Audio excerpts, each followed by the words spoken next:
Ya, hari ini kita membicarakan tentang dataset. Ini sebagai bahan baku di dalam kita mengolah data menggunakan metode-metode dalam data mining. Ya, sebagai bahan baku atau bahan utama yang kita gunakan dalam data mining, maka sangat penting bagi kita untuk mengetahui apa itu dataset. Ya, seperti namanya ya, karena dataset berarti ada data di dalamnya. Secara umum didefinisikan bahwa dataset ini merupakan kumpulan dari objek data. Ya, kalau skim yang dibicarakan itu adalah data tentang mahasiswa, maka sejumlah mahasiswa misalnya yang sedang mengikuti kuliah data mining ini adalah objek data. Sejumlah mahasiswa yang menempuh mata kuliah data mining. Nah, jika yang dibicarakan misalnya adalah mahasiswa, maka mahasiswa tersebut disebut sebagai data. Si A, si B, si C sebagai peserta dalam data mining itu adalah objek data. Nama lain dari data itu ada juga yang nyebut record, kemudian point, kemudian vektor, pattern, event, observation, case, atau bahkan data. Ya, ini hanya nama lain saja ya. Kalau dalam database biasanya disebut sebagai record. Kalau pada bidang retrieval information kita nyebutnya vektor dan lain-lain sesuai dengan kasusnya. Namun nama-nama ini merepresentasikan individu dari si data tadi. Kemudian ada dua cara untuk merepresentasikan data. Ada secara kualitatif dan ada cara kuantitatif representasinya. Nah, setelah ini ada pembicaraan lebih lanjut, kualitatif dan kuantitatif. Yang perlu diketahui juga adalah objek data ini digambarkan dengan sejumlah atribut yang mengcapture karakter dasar dari objek data. Sebagai contoh, kalau yang dibicarakan adalah data mahasiswa, maka mahasiswa itu akan digambarkan dengan beberapa karakter dasar, seperti NIM ya, atau nomor register. Jadi setiap mahasiswa itu kan punya NIM tertentu dengan panjang sekian digit. 19 sekian sekian sekian. Nah, mungkin setiap digit dari NIM itu ada makna masing-masing. Tapi yang perlu diketahui di sini bahwa mahasiswa itu di capture karakter dasarnya dengan NIM. Terus apalagi punya nama, ya, nama. Coba lihat di KTM-nya masing-masing. Nah, itu kan ada NIM, ada nama, kemudian ada fakultas, ya kalau di kita fakultasnya fakultas teknik. Kalau di mahasiswa di fakultas lain mungkin ada ya yang fakultasnya ekonomi atau fakultas FAI, agama Islam. Nah, itu adalah karakter dasar. Ada juga misalnya jurusan. Nah, kalau kita jurusan berarti teknik informatika. Mungkin ada mahasiswa lain di jurusan teknik industri atau teknik sipil. Nah, itu adalah jurusan. Apalagi, nah, misalnya setiap mahasiswa itu juga mempunyai dosen wali. Nah, ini juga karakter dasarnya yang mengcapture karakter dasar dari objek data mahasiswa. Nah, atribut-atribut yang mengcapture karakter dasar tadi ada juga yang nyebutnya sebagai variabel. Kadang disebut juga karakteristik. Kadang disebut juga fitur, atau bahkan dimensi. Ya, ini semua maknanya sama. Jadi variabel, karakteristik, fitur, atau dimensi. Nah, ini memang harus bedakan ya dengan nama lain dari data. Cirinya biasanya pokoknya kalau data itu kan yang bentuknya mendatar individunya. Kalau pada database, di database ada tabel-tabel. Nah, tabel itu ketika sudah diisi dengan data mahasiswa, maka di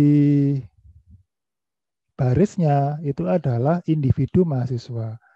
Nah, itu disebut sebagai record kan, point, vektor, pattern, event, observation, case, atau data. Sedangkan kolomnya, nah, kolomnya itu adalah atributnya, kolom di tabel tadi. Ya, biasanya kalau kita mendata atribut mahasiswa kan kita bedakan kan, barisnya itu adalah individu mahasiswa, kolomnya itu adalah atribut yang terkait dengan mahasiswa. Nah, itu disebut variabel, karakteristik, field, fitur, atau dimensi.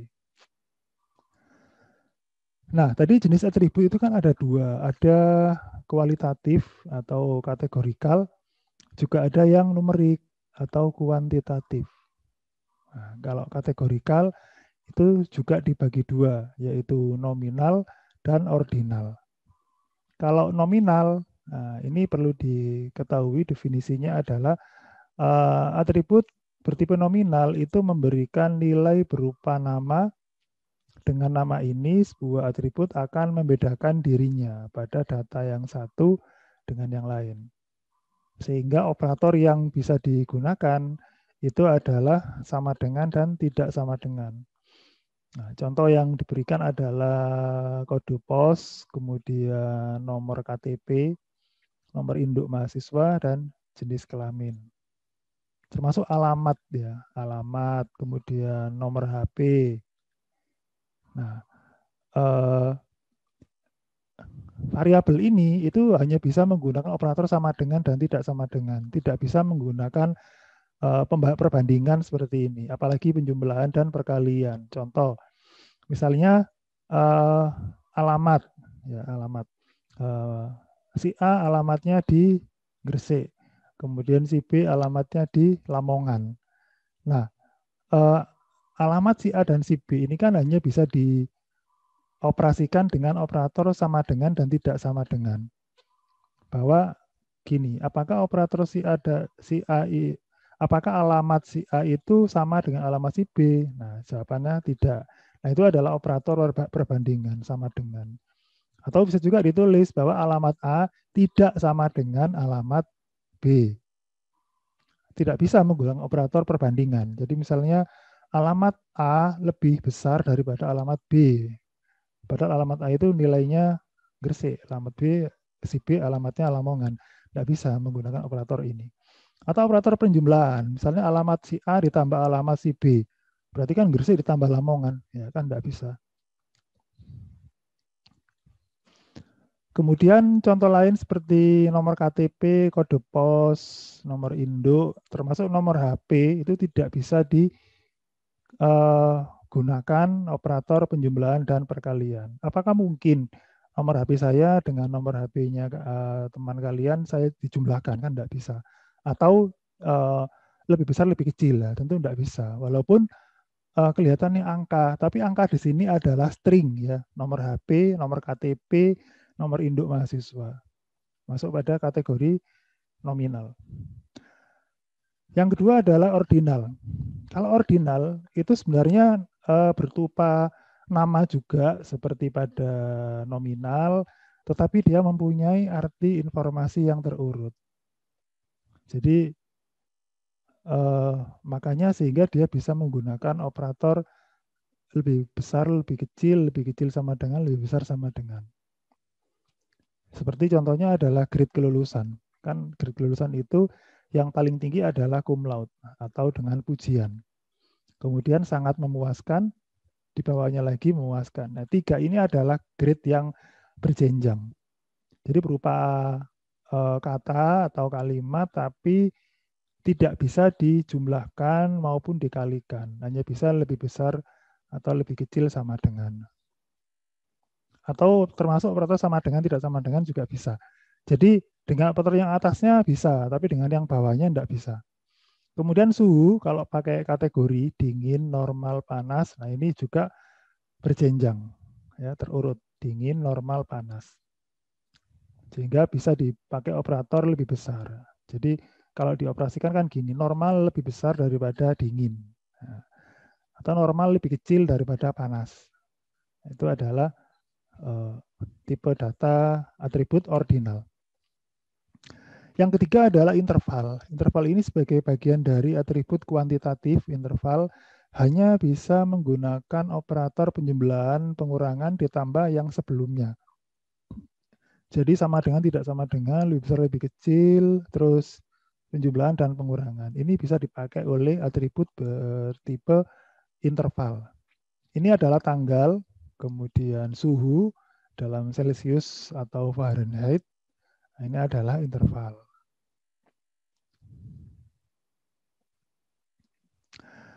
Nah, kok bisa Pak tanggal ini hanya bisa operator penjumlahan pengurangan, lebih besar, lebih kecil, tidak bisa dikalikan, ya, nggak bisa toh. Misalnya sekarang tanggal 26 Maret 2021.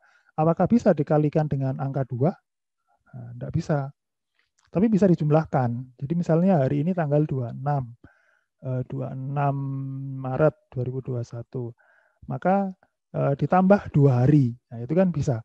Ditambah 2 hari menjadi tanggal 28 Maret 2021. Nah, itulah sebabnya interval itu bisa operator penjumlahan pengurangan ditambah operator perbandingan dan sama dengan. Kalau rasio, nah rasio ini lebih lengkap penggunaan operatornya, bisa perkalian dan pembagian. Ya, jadi atributnya perbedaan di antara dua nilai dan rasio dua nilai mempunyai makna yang berarti. Ini adalah suhu dalam Kelvin, kemudian atribut yang umum biasanya ya umur, panjang, tinggi. Nah, itu adalah numerik. Jadi kalau atribut numerik yang biasa itu akan bisa menggunakan operator perkalian pembagian dan operator yang lainnya. Kemudian berikutnya adalah tentang jenis-jenis dataset. Nah, ini ada 3 hal yang mempengaruhi sebuah dataset. Pertama adalah dimensi, kemudian sparsity, dan resolusi. Kalau dimensi itu terkait dengan jumlah fitur pada setiap baris data. Nah, sebagai contoh, ini adalah data matrik. Ini disebut sebagai data matrik. Kenapa? Karena dia bentuknya seperti matrik. Jadi tersusun dalam baris dan kolom. Nah, data matrik ini juga mempunyai tadi dimensionality ya. Dimensi itu berarti ada berapa atribut yang digunakan. Kalau ini kan dari sisi jumlah data, dia 6 data. Dari sisi dimensi, dia 4 dimensi, yaitu tinggi, berat, sepatu, dan celana. Kalau data ini adalah data transaksi. Transaksi keranjang belanja pelanggan ya. Jadi kalau ini ada 6 transaksi keranjang belanja pasien, di mana isinya misalnya transaksi 1 itu berisi susu, bedak, sabun. Yang kedua berisi roti, susu, dan mentega. Nah ini kalau sampai ke 6 ya, ini gula, susu, sabun, mentega. Nah ini kalau kita hitung dimensinya ada berapa. Nah ini kasusnya beda dengan yang data matrik. Kalau data matrik tinggal dihitung aja ada berapa ada berapa variabel yang digunakan dan semuanya terisi penuh. Tapi kalau data transaksi ini nggak penuh, ada yang 3, ada yang cuma 2, ada yang 4. Nah terus dimensinya gimana? Nah, kalau dimensi dari data transaksi biasanya dihitung dari jumlah item berbeda di dalam dataset tadi.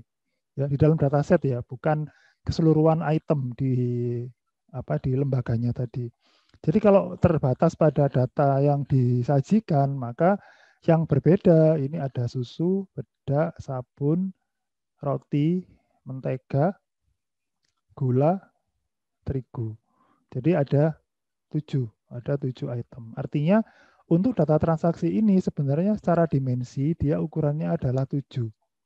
Walaupun ada yang isinya 2, 3, 4. Ini sesuai dengan item yang dibeli oleh pelanggan.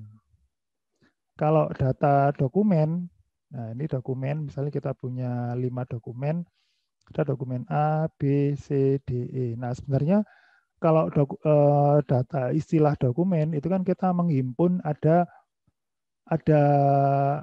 kata apa saja yang dikandung oleh dokumen tadi. Kan setiap dokumen kan kata penyusunnya kan beda-beda. Nah ini contoh kita ambil 5 kata.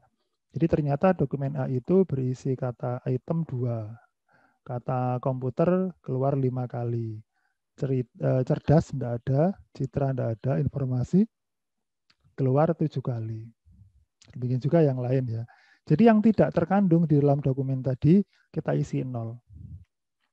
Sebenarnya data istilah dokumen ini mirip dengan data transaksi karena isinya kan ya secara alami akan sesuai dengan isi dokumen tadi seperti keranjang belanja. Sehingga untuk kata yang tidak dikandung pada dokumen tadi kita berikan nilai 0. Sama dengan ini data transaksi.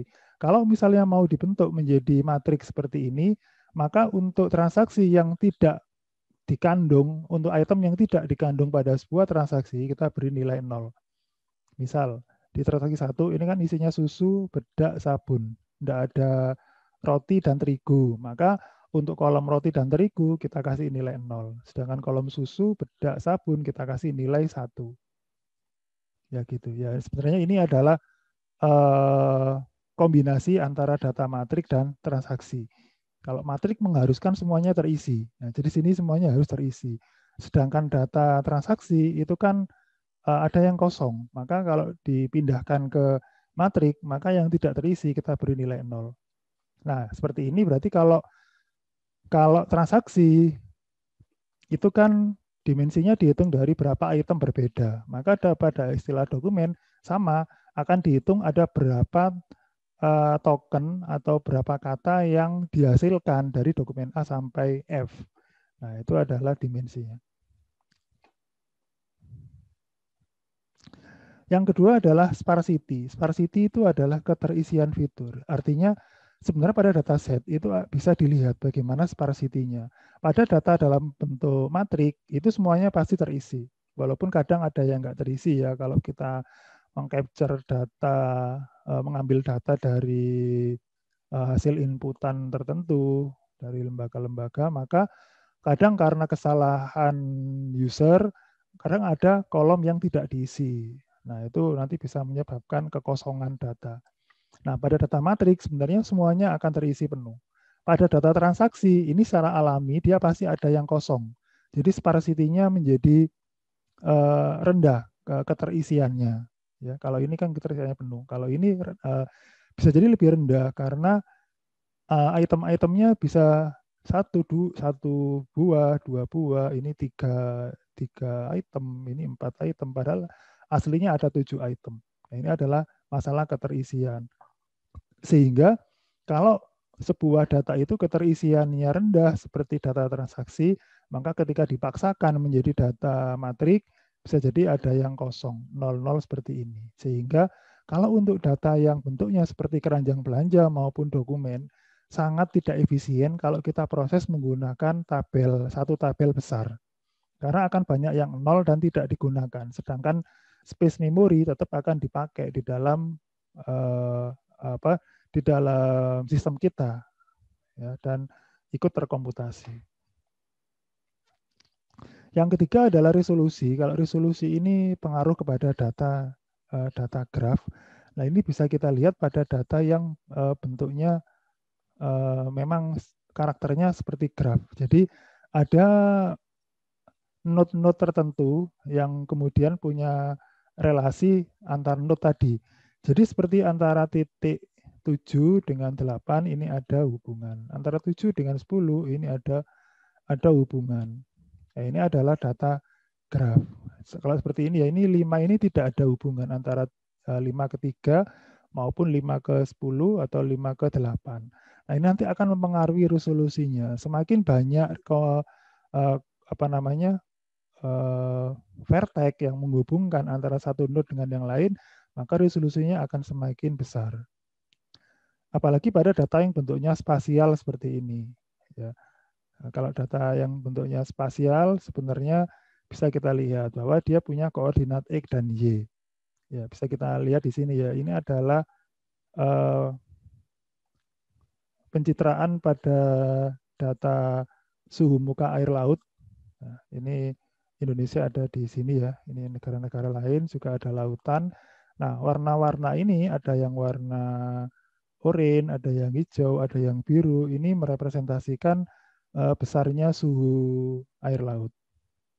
Nah, sekarang kita lihat dari sisi resolusi. Kalau sebuah data itu disajikan dalam bentuk spasial dengan ukuran sebesar ini, dibandingkan dengan data spasial yang ukurannya 2 kali lebih tinggi dan lebih lebar, tentu kita bisa bilang bahwa kualitas data yang resolusinya lebih tinggi itu mempunyai kualitasnya lebih tinggi daripada data yang resolusinya lebih rendah.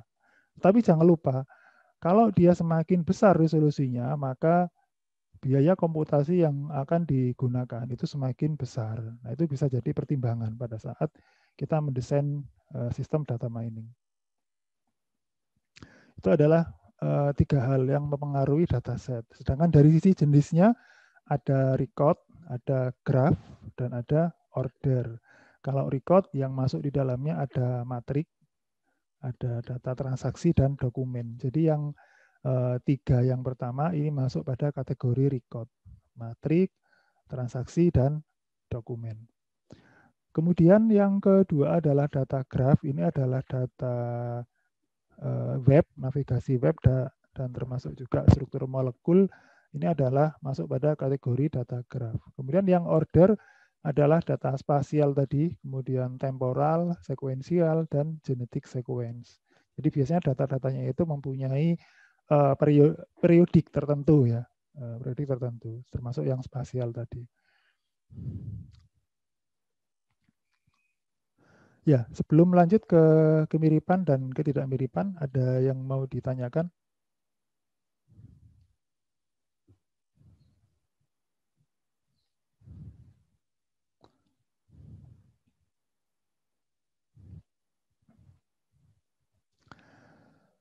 Ya, kalau tidak ada, kita lanjut dengan kemiripan atau similarity dan ketidakmiripan atau dissimilarity. Ya, tidak ada pertanyaan. Ya, tidak apa-apa. Oke, sekarang tentang kemiripan dan ketidakmiripan.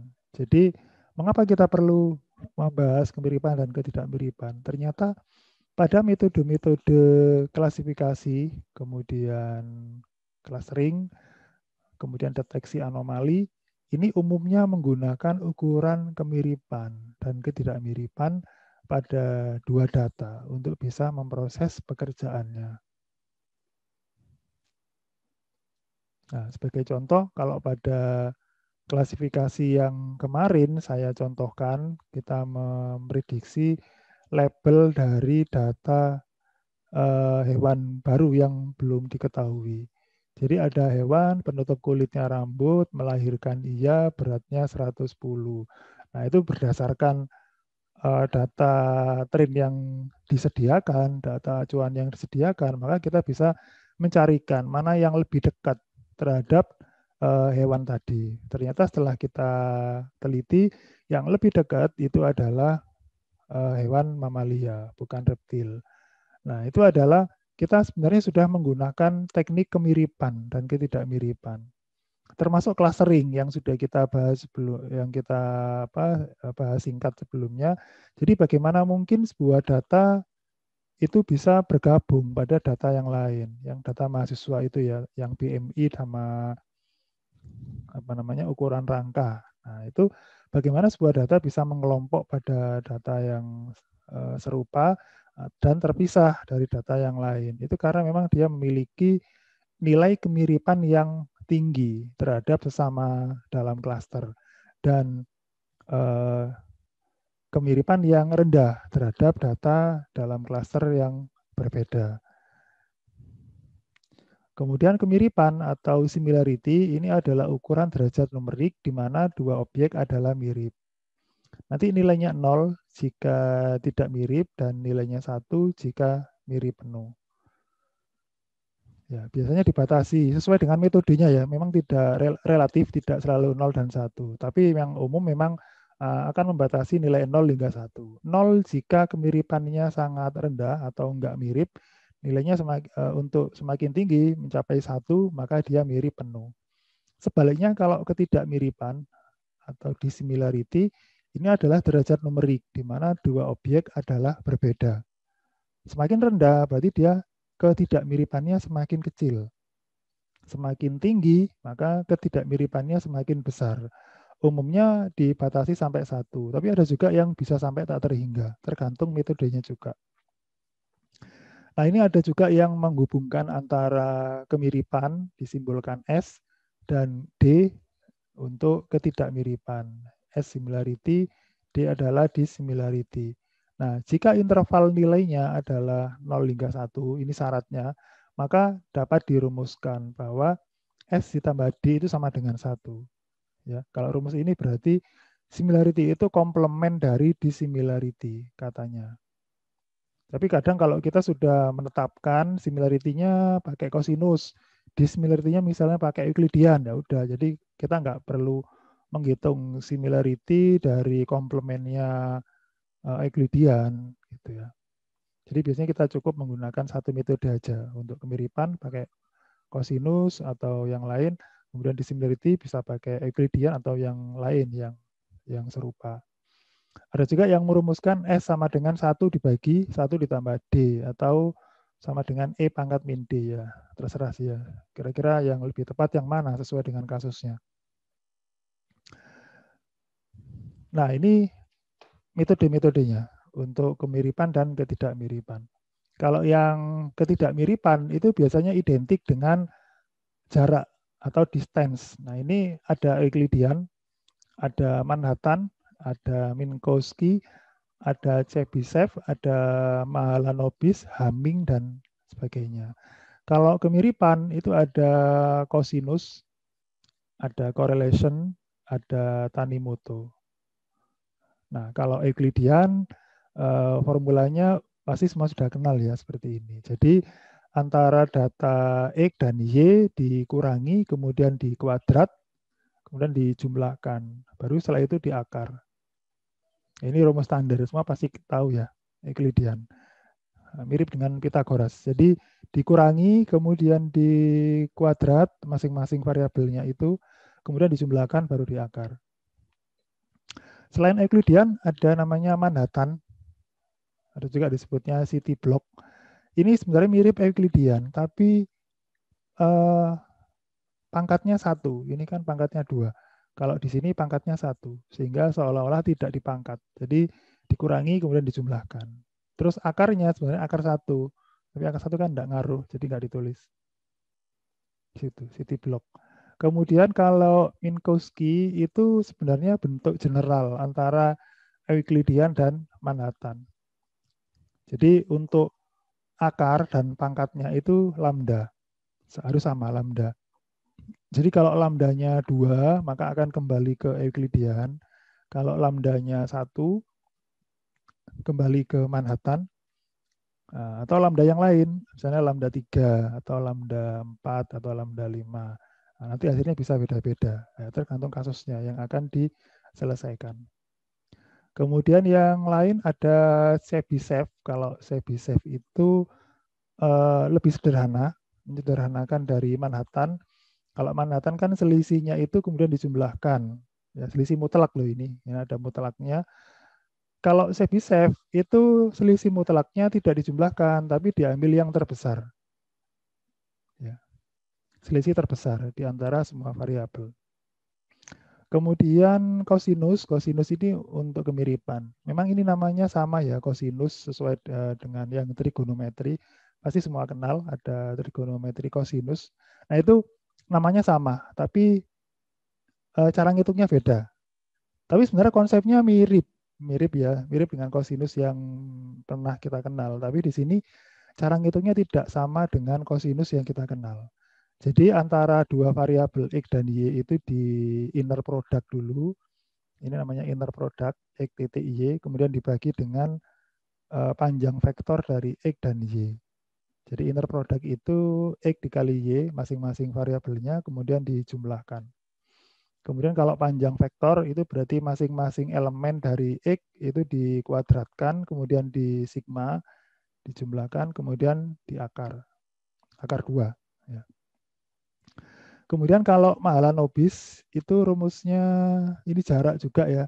Jadi pakai covarian antara X dan Y.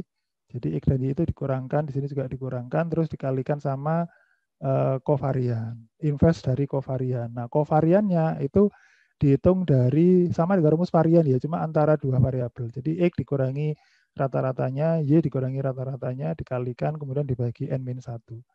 Ya, disebut covarian karena menggunakan dua variabel, X dan Y. Kemudian ini rumus untuk rata-ratanya. Terus correlation, nah, correlation ini kan untuk kemiripan, ya, pilihan lain dari cosinus. Jadi ini pakai nilai covariannya tadi, covarian yang sama dengan di sini, terus dibagi dengan standar deviasi untuk X dan untuk Y. Nah, standar deviasi ya rumusnya seperti biasa ya yang dikenal waktu kuliah statistik. Jadi X dikurangi rata-rata dikuadrat, kemudian dijumlahkan, kemudian dibagi N-1, terus diakar. Nah, ini untuk visualisasi penjelasan dari Euclidean tadi. Jadi Euclidean itu kalau antara X dan Y maka adalah jarak terdekat, jarak lurus ya. Jarak lurus antara X dan Y. Kalau Manhattan itu adalah jarak terjauh antara X dan Y. Jadi kalau Euclidean yang dihitung itu adalah jarak lurusnya, maka kalau Manhattan perhitungan jaraknya dihitung dari jarak X dulu, kemudian jarak Y. Kalau misalnya 3 dimensi Z, berarti selisih Z juga dijumlahkan. Jadi dicari jarak terjauh. Makanya disebutnya kayak city block ya, karena tidak bisa nyebrang, ya. Jadi melintasi sesuai dengan rute jalan. Kemudian Minkowski, Minkowski ini lebih general, ada lambdanya, ya. Tidak bisa digambarkan. Kalau Chebyshev ini lebih sederhana dibandingkan Manhattan.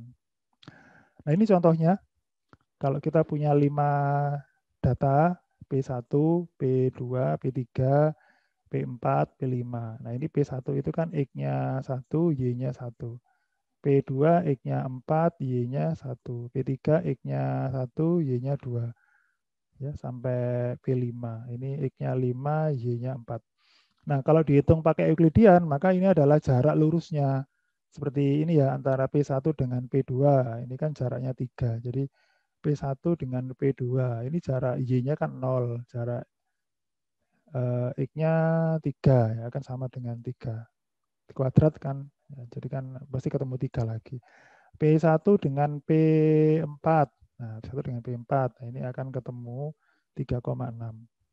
Nah kalau Manhattan berarti diambil selisih mutlak dijumlahkan. Ya. Jadi antara P1 dengan P2 ini akan ketemu 3, sama dengan Euclidean ya. Kalau datanya horizontal atau vertikal ini akan sama dengan Euclidean.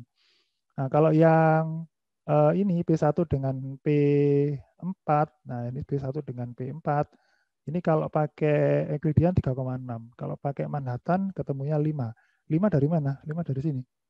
Selisih X-nya adalah ini 1 dengan 3, berarti 2 ya. Yang selisih Y-nya antara 1 dengan 4, yaitu 3. 3 tambah 1 tadi 5. 3 tambah 2 ya, 3 tambah 2 berarti 5. Nah, gitu. Kalau Chebyshev berarti diambil yang selisih yang terbesar tadi, 3. Nah, gitu ya perbedaannya. Kemudian kalau yang ini kemiripan, kalau menggunakan kosinus. Jadi ini rumus kosinusnya. Contohnya kalau kita punya X dan Y, dua data X dan Y, X-nya itu 4 variabel, 3, 2, 0, 1, 4 variabel ya, terus Y-nya juga sama, 1, 0, 0, 2. Maka untuk inner produknya berarti kita kalikan masing-masing variabel. Jadi 3 kali 1, 2 kali 0, 0 kali 0, 1 kali 2, terus dijumlahkan. Hasilnya 5. Kemudian untuk panjang vektor dari X, maka masing-masing elemennya dikuadratkan, kemudian dijumlahkan. Hasilnya 3,7, yang Y 2,2. Setelah itu tinggal dimasukkan 7 dibagi 3,74 kali 2,23, hasilnya 0,59. Jadi range-nya kalau kosinus itu dari 0 sampai 1. 0 itu kalau tidak mirip, 1 kalau mirip penuh. Nah, ini diantaranya 0,59. Jadi setengah mirip tapi lebih tinggi ya, 0,59. Kemudian yang ini kemiripan dengan Pearson correlation, pakai rumus correlation tadi. Jadi pertama dihitung rata-rata dari X. Jadi X-nya semua variabel 32, 0, 1 ini dijumlah terus dibagi 4. 4 itu karena ada 4 variabel 1,5. Kemudian untuk Y-nya 1 tambah 0 tambah 2 bagi 4, 0,75. Kemudian kovariannya berarti X dikurangi rata-rata dari X, Y dikurangi rata-rata dari Y, dikalikan, kemudian dijumlahkan. Ini ya. Jadi ini dikurangi rata-ratanya, dikalikan masing-masing, kemudian dijumlahkan. Setelah itu dibagi dengan R-1. Hasilnya 1,16. Ini adalah kovariannya. Kemudian dimasukkan ke rumusnya. Hasilnya 0,94. Jadi rumusnya akan beda dengan yang tadi ya, karena memang konsepnya beda, tapi sama-sama kemiripan. Kemudian kalau yang tadi itu adalah data numerik, maka kalau kasusnya data diskrit, maka kita untuk mengukur nilai kedekatan antara dua vektor pada nilai diskrit atau kategorikal, maka kita perlukan suatu bentuk matrik A yang berisi jumlah hasil perbandingan nilai dalam fitur yang diskrit. Nilai dalam fitur adalah F sama dengan 0 sampai K-1. Berarti K itu adalah jumlah macam nilai berbeda dalam fitur dua vektor yang dibandingkan. Maka untuk matriknya adalah matrik bujur sangkar berukuran K kali K. Karena ada K nilai berbeda. Kemudian untuk XY itu adalah FR, maka matrika nanti berupa elemen K kali K seperti pada persamaan ini. Maka sebagai contoh, kalau kita punya data X dan Y seperti ini ya. Jadi ini contoh, jika jumlah fiturnya ada 6, K-nya 3. 6 ini ada 6 kolom variabel, kemudian K3 ini ada 3 macam variasi nilai. Jadi ada 0, ada 1, ada 2. Kalau misalnya ada angka 3 di sini berarti K-nya 4. Ya. Nah, karena ada 3 macam variasi nilai, K-nya 3, maka matriknya akan berbentuk 3 kali 3. Ini coba saya tulis ulang aja seperti ini. Jadi matriknya itu 3 kali 3 seperti ini. Nah, masing-masing itu menggambarkan variasi nilai. Jadi kan ada variasi nilai 0, ada 1, ada 2. Ada 0, ada 1, ada 2. Nah, ini kita cari matrik A, kita dapat seperti ini. Nah, caranya kita bandingkan antara setiap variabel. Jadi ini kan antara 0 ke 2. Nah, ini jadi dari ke 0 ke 2. Kemudian ini dari 1 ke 0. 1 ke 0 berarti di sini. Kemudian 2 ke 2. Nah, 2 ke 2 berarti di sini. Kemudian 1 ke 1 berarti di sini. Kemudian 2 ke 0. 2 ke 0 berarti di sini. 2 ke 2 berarti di sini. Nah, ini ada yang kosong, tidak ada pasangan, maka kita beri 0. Ini kita beri 0, kemudian ini juga 0. Ya.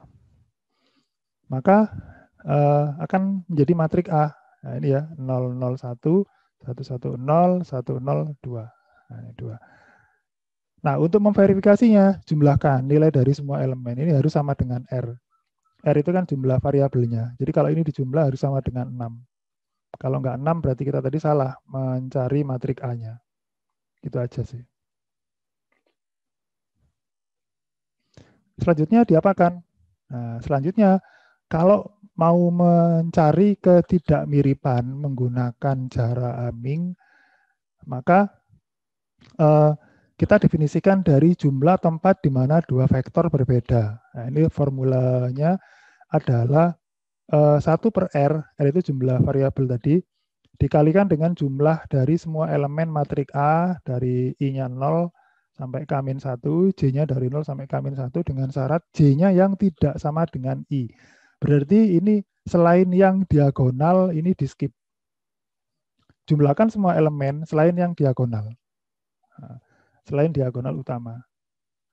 Jadi kalau kita jumlahkan berarti kan ada ini 1, 2, 3. Berarti untuk cara Hammingnya adalah 3. Kalau mau pakai cara Manhattan, jarak Manhattan, berarti ini kembali ke rumus Manhattan. Jadi nilai X-nya masing-masing dikurangkan. Jadi ini dikurangkan. 0 kurangi 2, 1 kurangi 0, 2 kurangi 2, 1 kurangi 1, 2 kurangi 0, 2 kurangi 2. Nah, semua diambil mutlak, kemudian dijumlahkan. Jadi ini 2 tambah 1, 3, tambah 2, 5. Jadi kalau pakai Manhattan, maka jaraknya 5. Kalau pakai Hamming, jaraknya 3. Nah, seperti itu. Ya, kira-kira seperti itu. Kalau ada yang mau ditanyakan, saya persilahkan.